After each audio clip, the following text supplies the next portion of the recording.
구독, 알림 설정까지 부탁드립니다. 오늘도 우리 사는 이야기 찾아주셔서 감사합니다. 사연자분이 보내주신 이야기 시작해볼게요. 안녕하세요. 저는 8개월 아기의 육아로 바쁜 30대 후반의 초보 엄마입니다. 나이는 있지만 엄마는 처음이라 많이 헤매고 있는데요. 출산 전에는 잘 하지 않던 인터넷이 알고 보니 육아 정보에 보고더라고요. 그래서 요새는 여기저기 눈팅도 하고 핫딜방의 도움도 많이 받으면서 이럭저럭 저희 딸을 잘 키워나가고 있답니다. 사실 30대 후반에 첫 딸이면 기혼치고는 출산이 늦은 편이잖아요. 거기에는 이유가 있어요. 제가 결혼 생활은 30이 되기 전에 시작을 했거든요. 늘 아이를 갖고 싶어서 1년간의 신혼생활을 즐긴 후 바로 시도를 했는데 잘 되지 않더라고요. 그렇게 난임 부부의 길을 걸었고 거의 10년에 가까운 시간 동안 그것 때문에 스트레스를 많이 받았었어요. 이제는 소중한 저희 딸을 임신하고 출산까지 마쳤으니 이렇게 편하게 말을 하지만 2년 전까지만 해도 신경이 반일 것 같았었죠. 주변에서 임신을 했다는 이야기만 들어도 눈물이 핑 돌았으니 저도 그때는 많이 예민하긴 했던 것 같아요. 그렇게 포기를 해야겠다 생각하고 나니 기적적으로 찾아온 아이가 저희 딸이었거든요. 그런데 이 이야기는 지금 필요하지 않으니 빼놓고요. 제 손아래 동서에 대해 이야기를 해보려고 해요. 사실 동서는 저랑 고등학교 동창이에요. 남편의 동생. 그러니까 도련님이랑 결혼을 한 지는 몇 년 되지 않았고요. 동창이지만 이렇게 도련님이랑 결혼을 하기 전까지는 연락을 주고받거나 하는 사이는 아니었어요. 솔직히 저는 좀 싫어하는 사람 쪽에 가까웠죠. 좀 잊고 싶은 시절이 이 친구랑 얽혀 있었거든요. 학창시절에 저는 얌전한 모범생이었고 이 동서는 소위 말하는 날라리에 가까운 친구였죠. 그렇다고 본격적으로 홀라당 발라당 까진 그런 무리는 아니었고요. 그런 친구들 중에서 못된 짓 다 하면서 공부는 공부대로 어느 정도 하는 아이들 있잖아요. 날라리 무리의 브레인 같은 느낌? 그런 아이였죠. 공부가 스트레스였는지 돌려가면서 반 아이 하나를 잡고 은따를 시키곤 했었는데 저는 종종 그 타깃이 되곤 했어요. 지금이야 혼밥이 대세인 시대지만 고등학교 그 무리 생활을 하는 집단에서 혼자 밥을 먹는 건 속상한 일이거든요. 그래서 저는 밥을 굶고 자판기 음료수를 뽑아 끼니를 때우던 나쁜 기억이 있어요. 그러다가 배에서 소리라도 날라치면 그 친구가 보란듯 웃음을 터뜨리곤 했는데 그걸 따라 다른 친구들도 폭소를 했었거든요. 그래서 저는 손아래 동서로 이 친구가 들어온 후에도 웃음소리만 들으면 소름이 끼치더라고요. 어쨌든 뭐 다 과거의 일이니까요. 그냥 이 부분은 결혼할 때 이야기를 나누고 적당히 풀고 살기로 했고요. 동서는 다른 사람들 앞에서는 저를 형님 하며 따랐는데 둘만의 카톡방에서는 야자를 하고 그냥 친구처럼 지냈어요. 원래 동기 동창이니 그러려니 했죠. 그런데 문제는 동서랑 도련님이 결혼한 후 3개월부터 발생을 했죠. 나 임신한 것 같아.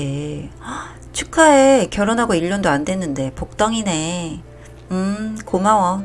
입도 또 시작한 것 같고 속이 안 좋다. 이거 입덧 캔디라는 건데 되게 효과 좋대. 물고 있어봐. 고마워. 이 당시 저는 난임병원을 꾸준히 다니면서 임신 시도 중이었고요. 결혼한 지 7년 차에도 초기 자연유산만 3번 정도를 반복을 해서 아이를 가지기 힘들지 않을까 전전긍긍하고 있는 상태였어요.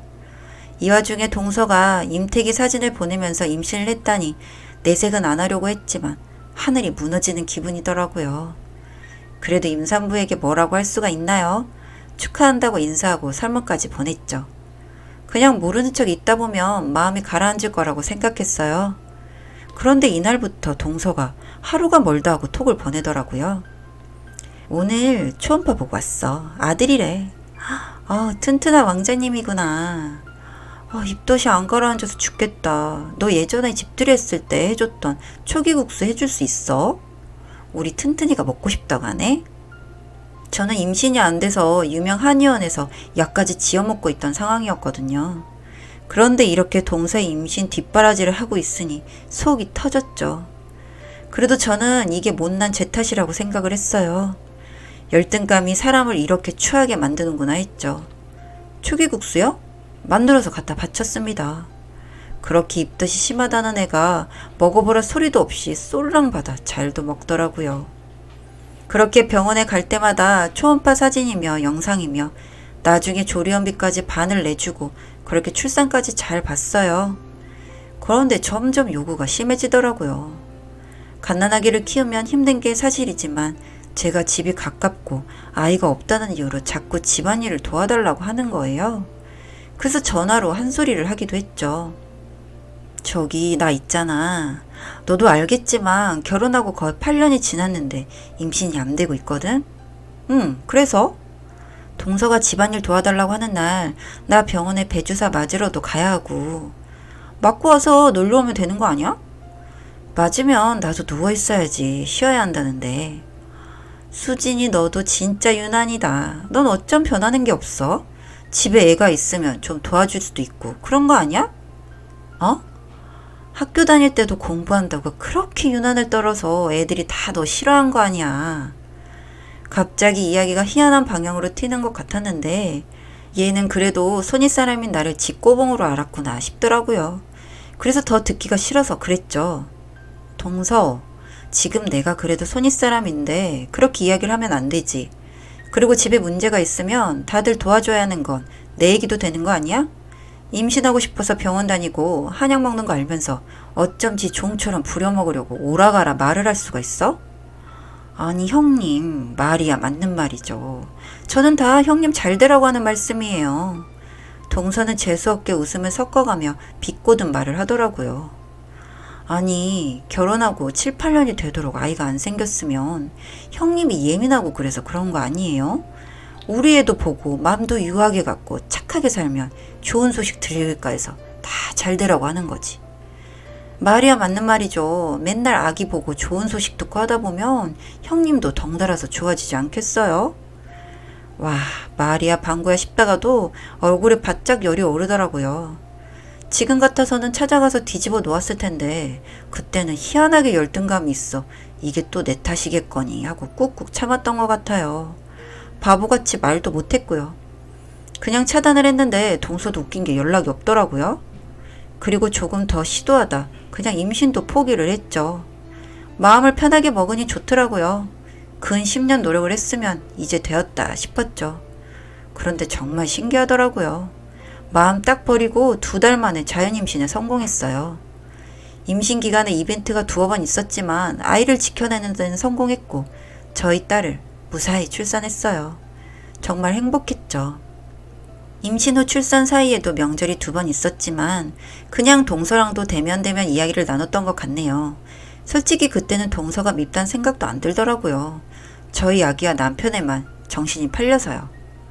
그렇게 저희 딸을 낳고 100일쯤 됐나? 갑자기 도련님이랑 동서가 이혼을 한다고 하더라고요. 이유는 잘 모르겠는데 뭐 동서가 어릴 때 사귀던 남자랑 연락을 하다 걸렸고 휴대폰을 뒤져보니 뭐 어플 같은 것들이 깔려 있었나 봐요. 안 좋은 관계들은 아니었던 것 같다고 이야기는 하는데 저희 시집 성정들이 다 대쪽 같거든요. 이런 여자랑은 못 산다고 도련님이 싹 다 뒤집어 엎은 모양이더라고요. 이혼 과정은 정말 빠르더라고요. 저희 딸이 100일에서 200일이 되도록 그냥 쑥쑥 넘어갔고 시조카는 도련님이 양육권을 갖고 시부모님의 도움을 받아 키우기로 했죠. 아이가 무슨 죄인가 싶긴 하더라고요. 좀 신기한 게 제가 육아 SNS를 하나 개설해서 종종 사진을 올렸거든요. 그런데 그 애가 종종 들어와서 좋아요를 누르더라고요. 얘가 왜 이러나 싶었지만 뭐 지 계정을 보니 자기도 잘 지내는 것 같고 꼭 결혼한 한 처녀처럼 자유롭게 살더라고요. 그래서 그냥 두었죠. 그랬더니 가족 식사 사진이나 뭐 시댁에 놀러 간 날 사진 등에는 댓글도 달더라고요. 이게 누구한테 보여주고 싶어서 이러나 싶긴 했지만 또 신경을 끄기로 했어요. 저는 저희 아기한테 집중하기도 바빴으니까요. 그러던 어느 날 모르는 번호로 전화가 걸려왔어요. 여보세요? 응, 수진아 나야. 얼마 전까지 동서였던 그 친구였죠. 무슨 일이야? 잘 지내고 있어? 응, 잘 지낸다고는 하는데 목소리가 영 안 좋더라고요. 애가 말을 빙빙 돌리며 뜬구름 잡는 소리를 하더니 본론을 꺼내더군요. 그 사람은 어떻게 잘 지내? 응, 잘 지내지. 뭐, 만나는 사람은 있대? 계정 보니까 데이트하는 사진 같은 게 있길래. 뭐 좋은 사람은 있는 것 같더라. 근데 이혼한 지 얼마 안 돼서 식구들은 안 좋아해. 숨길 것도 없으니 그냥 이야기를 해줬죠. 어차피 다 알고 있는데 제가 뭐라고 이야기를 얹겠나요? 잠시 아무 말 없더니 얘가 갑자기 깔깔깔 웃더라고요. 억지로 웃는 게 티가 났는데도 제가 싫어하는 기억이 되살아나서 불쾌감이 느껴지더라고요. 진짜? 나도 만나는 사람 있어. 뭐 잘 됐네. 그런데 갑자기 정색을 하는 거예요. 야, 그런데 너 나한테 너무하는 거 아니야? 응? 내가 보는 거 알면서도 맨날 시댁 식구들이랑 밥 먹은 사진이랑 아기 사진 올리더라? 나 생각하면 그러면 안 되지. 맨날 나도 좋아요 누르고 있는데. 순간 어이가 없더라고요. 예전에 당했던 기억도 떠오르고. 그래서 말이 곱게 안 나갔죠. 무슨 소리야. 너 생각해서 더 소식 올리고 사진도 올리고 그런 거지. 뭐? 말이야 맞는 말이잖아. 너도 아들 소식 궁금하고 그럴 텐데 그렇게라도 얼굴이라도 보는 거지. 미쳤냐? 엥? 무슨 소리야. 좋은 게 좋은 거고 들리는 소식이 좋아야 듣는 사람 인생도 풀린다고 한 건 너 아니야? 기억 안 나? 애가 좀 벙치는 것 같더라고요. 그런데 솔직히 이제 더 볼 사이도 아니고 저도 말 가릴 거 없잖아요. 똑같이 대갚아줬죠. 그렇게 좋은 소식 보다 보면 네 인생도 다시 필지 누가 알아? 마음을 곱게 쓰고 예쁜 생각만 해야 꼬인 인생이 풀리지. 너도 그렇게 임신이니 애 낳니 유세를 떨더만 그렇게 사랑하고 예뻐 죽는 아들은 왜 놓고 갔니? 요새 나한테 엄마 소리를 다 한다 야. 또 여기까지 이야기를 하니까 갑자기 전화를 딱 끊어버리더라고요. SNS 확인하니까 제 계정을 언팔했길래 저도 기분이 찝찝해서 그쪽이 제 사진 못 보게 차단을 받고 모르는 전화번호도 차단했어요. 그 다음에는 뭐 별 소식 없더라고요. 그런데 나중에 들어보니 요새는 재혼을 하니 많이 이야기를 하고 있다고 하네요. 정말 시족하면 불쌍해서 저희 딸이랑 같이 많이 놀러 다니고 사랑을 주고 있어요. 저 못된 애는 딱 지 수준에 맞는 사람 만나서 살았으면 좋겠다는 생각을 해요. 사연은 여기까지였고요. 우리 사는 이야기 시청해주셔서 감사합니다.